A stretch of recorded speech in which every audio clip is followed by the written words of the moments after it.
Absolutely amazing.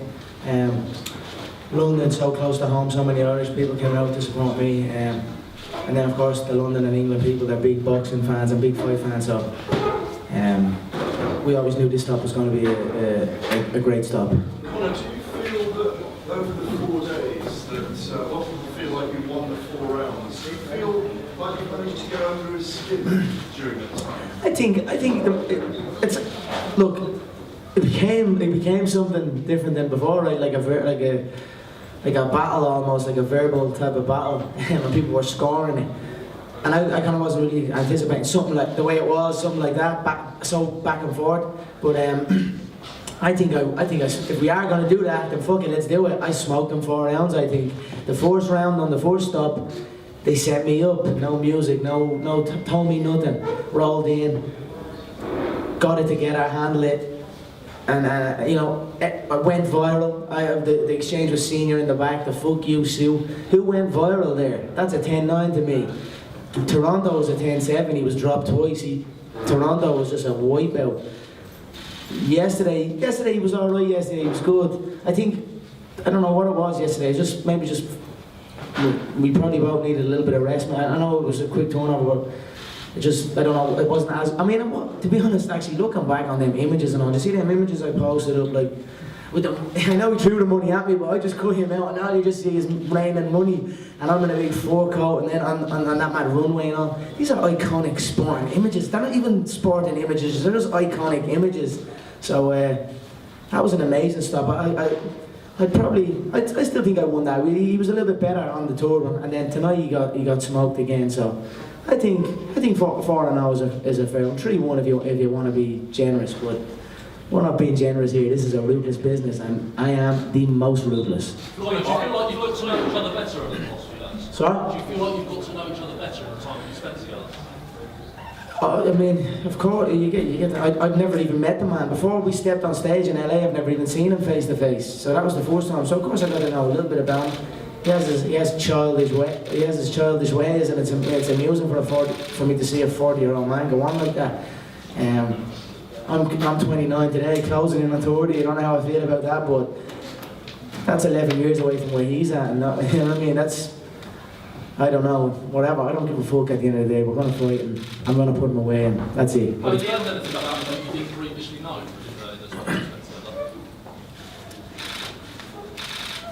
I don't really think about, I didn't really think about stuff like that. For me, when the fight gets closer, the face becomes blank.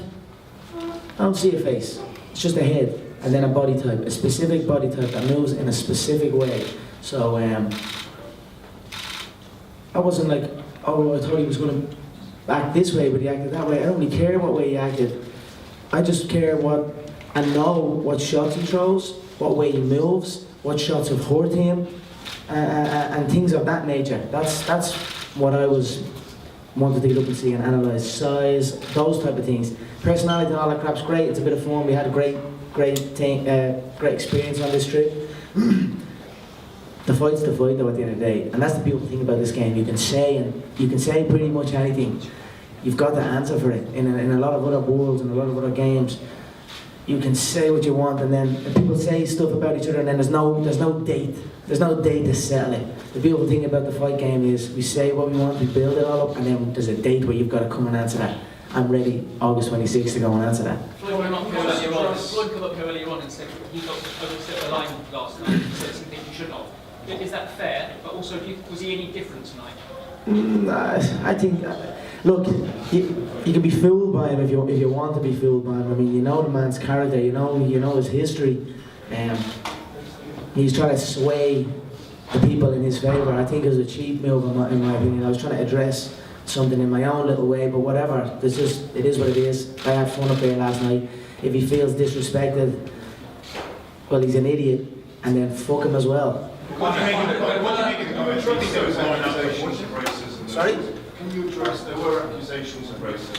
I think it's fucking ridiculous, Gareth. Like, come on. I mean, what the fuck? I tried to kind of bounce. I mean, I don't know. I don't understand it. You know what I mean? So I tried to get in. I tried to kind of. It didn't really hit right? So I'm just, you know what? I'm just going to stay where it is and leave it out. I know who I am as a person. I think most realistic people can look and know that themselves. So I don't got to entertain it. He's trying to sway something and trying to talk about disrespecting women and all. You know what? I don't got to even speak on his past, and I didn't speak on his past. So I thought, if anything, it was a dirty play on his. And he tried to mention something up when we were face to face. I was like, if you play that, it's a bitch move, and you know that. But whatever, it's done now. It's wrapped up. Let's get ready to fight. Conor, you just said then you didn't touch upon some bits of his past. But why didn't you do that? I don't know. Just whatever. But we had fun up there as well, and I don't need to bring certain things up. There was enough for me to have fun with, and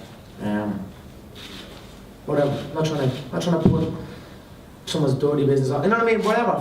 I'm here to fight now, so fuck all that other shit. Okay, so what do you do from now? What you know, done the press tour, what goes down?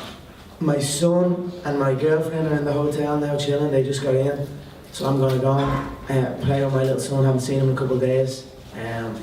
It's probably stay here tonight, maybe, or maybe fly out. I don't know. And then tonight or tomorrow, fly out to Las Vegas, and that's it. Closed doors. Start bringing back in the sparring partners. Start racking up the rounds again, and 6 weeks we fight. Now that you've had 4 encounters with him, is there anything that you've seen in his demeanour that gives you confidence going into the fight? He's a small man. He's in good shape. He's right. The little bastard does look all right for 40. And he goes, 40 never looks so good. He does look all right for a 40-year-old. Do you know what I mean? Yeah. So I mean, he looks all right. I'll give him that. But his frame is just too small. He's got a good jab, good lead hook, good check hook, good right hand, good pulls, good dips. In my opinion, his in and outs is not great. He's a little bit flat. I think when he comes up against my style, he'll find trouble in it with the way he approaches his fights. But what I took from it is, you know, when I come face to face with men, I can tell by looking at their facial structure. And I can tell with them all, I fought many a man under many a rule set, from all rule sets. And we come face to face all the time, big Eastern European motherfuckers and all. I'm looking at their skull, and I'm like, it's going to take me a few smacks to put this man away. Even the Diaz 2 one, when we came face to face second time, because he knew the weight was going to be 170 instead of 155, he got bigger on the time off. So when the rematch schedule came closer, his head was like, boom. I was like, this guy's going to take some smacks off me. When I met Aldo, undefeated, pound for pound, all this other shit. Well, I just looked at the head. I was like, I know you're good. I know you're this and you're that. You're not going to take the smacks off me, and that's it. You're going to fall. And it took one shot to make him fall. Eddie Alvarez even as well. Not going to take the shots. Didn't take the shots. Floyd is definitely not going to take the shots. I'm telling you, the legs and the core and the stability in his butt, it doesn't support him against this animal. And I'm telling you that he is in over his head with this. He does not know what he's got himself into. That's why I said to Ellaby, because I like the Ellaby. It falls on your shoulders. You brought him back in here. You didn't manage him and help him manage his money correctly. Now he has to take this fight, and it's against an animal like me, a young, ruthless, vicious animal. There's crazy, perhaps, for making such a bold statement that you're going to knock him out of the door. What's your message to them? Sit back and enjoy the show. And when it's all said and done, don't ever fucking doubt me again. Have you felt the energy shift this week? From the start of the week, everyone was kind of saying, look, this is Floyd's to lose. And slowly, as you've gone to every single press stop, it seems that the people are getting more and more behind you. That question of maybe seems to be eating out much more. Have you felt the energy shift? Yeah, I mean, it's been a little roller coaster of energy, right? It's gone up, it's gone down. People were expecting one thing. The UFC fans were expecting one kind of setup. Then it was a different one. Then the Toronto one. Then it kind of changed up in Brooklyn. It became a fucking fashion show, walk-off type of thing. Then tonight in the ring, it's just been a great roller coaster. I mean, what a time to be a fight fan. Even myself, I'm involved and I'm bang in the middle, but I'm going back after it. I'm looking at all the clips and I'm looking at people's reactions and the debates and seeing the great imagery, the great footage that is captured. I'm just embracing the fact that I am making history here, and this is something that will live on long after I'm gone, and I'm very, very proud of that. Hey, Conor, this is Two your more first questions, fight. Danny, two more. This is your first fight as a dad, and what is that like? And when you talk about these iconic moments, talking to him about that when he's 4, 5, 6 and can actually know what's happening. Yeah. Look, I'm a different man since my son is born. It's a hard one to explain. I don't even know how I'm different. I just feel a little bit different. I certainly have my son in my thoughts constantly when I'm up on stage. I'm a little bit more thinking about things, whereas usually I just don't really think and just act, and then sometimes I enjoy what I've had to do, and then sometimes I regret what I've done. But I'm a little bit more of a thinking man now, I think. But make no mistake, my son is great motivation for me to go on and do this and to keep doing this. Like, I'm doing this for my son's future. You know what I mean? And I like I said, I can't wait for the day when he's a few years old and I can sit back and show him the career, and show him my fights, and show him the journey I've been on, and show him and make sure I show him the hours or the years of hard work and sacrifice that has gone into achieve this life that we live. I will make it a point to teach him that, and to teach him that in order to achieve great things in this life, we must work hard, and these are things that excite me, that I get to teach my young boy, and watch him grow into a man, and see where he goes. And look, life is so good. What can I say? I'm just loving life at the minute. Is there a message you want to send to fans regarding your UFC future? Because a lot of people are saying that you're going to walk away because you're getting a massive payday. Look, like I said, I liked when I could say I'm 28, but now I'm fucking 29. I'm not how I feel about that today. But look, I'm just turned 29. And you know what I mean, I'm fresh in the fight game.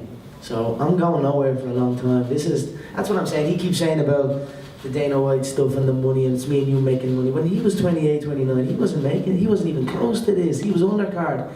You know what I mean? My promotion is on the fucking poster. Do you know what I mean? McGregor Sports.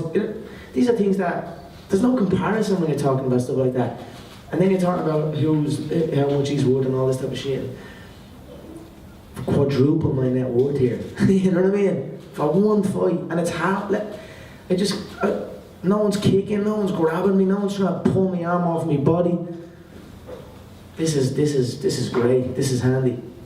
Jared, last Can I question. just ask you, so many of the fighters in your industry are so pleased and proud with what you've done. You know, you've read a lot of the comments that they're making about it. What does it mean to you to have shifted the paradigm, if you like, for so many mixed martial artists, where you've taken yourself to this rejection? And Dana White, earlier speaking to us, said, no, we're going to get him back. You wait till you see what we offer him. What does that mean to you? Fellow professions, and then to have the UFC treat like no one? Let's go back like 2 years. There was never even a speak on money. There was never even the UFC fighters weren't making nothing. Do you know what I mean? Before I fought Nate the first time, he was on 20,000 to fight and 20,000 to win. So 40,000. If he lost, he'd make $20,000. Tax that, whatever you tax that, 30 was 30. You know what I mean? It's like, and that's a guy that's at that time 19 fights in the UFC.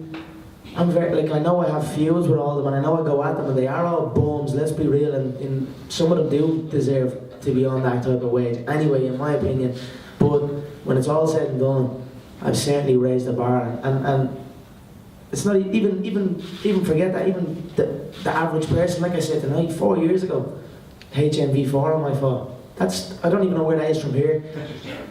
Kentish Town, about 500 people, 4 years ago. This arena is full for the press conference. So, never mind motivating UFC fighters and raising that bar. Humans, you know what I mean? People just on their own journey, that anything can be achieved, and it can be achieved like that. You know what I mean? If you put the head down, if you work and you believe in yourself, and you speak with confidence, and whatever you want to do, you speak it loud with no fear, and no matter what people say, it happens. So that's something that I can take with me, and that being able to do that actually inspires and motivates me right back. So Thanks, guys. Thank you. Thanks, Brian. thanks so much, man. I appreciate it.